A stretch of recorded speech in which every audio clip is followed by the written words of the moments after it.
9 is on your side, tracking key North Carolina political races ahead of the November election. A new poll from ECU tonight showing a virtual tie in the U.S. Senate contest and a double-digit lead for one candidate for governor. First, the Senate race. ECU Center for Survey Research finds Republican incumbent Tom Tillis in a tie with Democratic challenger Cal Cunningham, each with 44% of support from voters surveyed. Now to the governor's race, incumbent Democrat Roy Cooper has a 10 percentage point lead over his Republican challenger, the current Lieutenant Governor Dan Forest. Cooper is at 50%, Forest at 40%.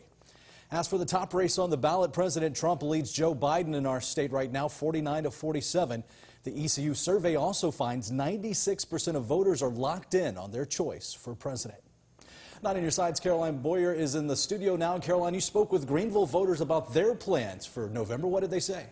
Ken, I spoke with dozens of voters, many who are not willing to go on camera, but the majority back up the findings of that poll. They have their minds made up about who will get their vote for president. Some have known for months. My mind was made up much earlier than this.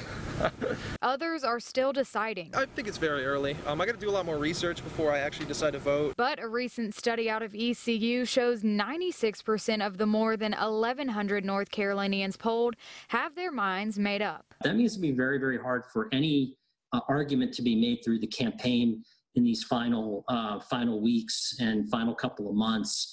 To persuade voters to change their mind. Dr. Peter Francia is the director of ECU's Center for Survey Research.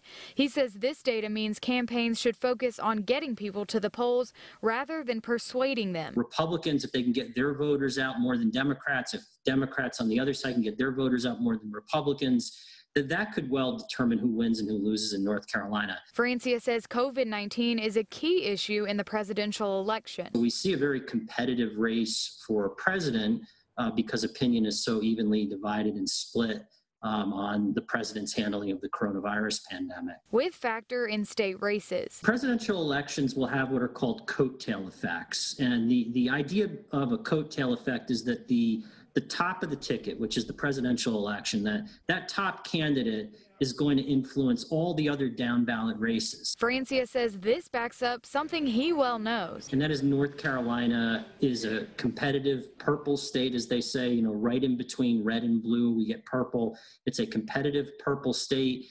The race for president is incredibly close. The race for U.S. Senate is incredibly close. Dr. Peter Francia says historically, about 10% of voters at this stage of a presidential race are still undecided. This year, it's 3%. Yet another sign this is not the usual election year. In the studio, Caroline Boyer, 9 on your side.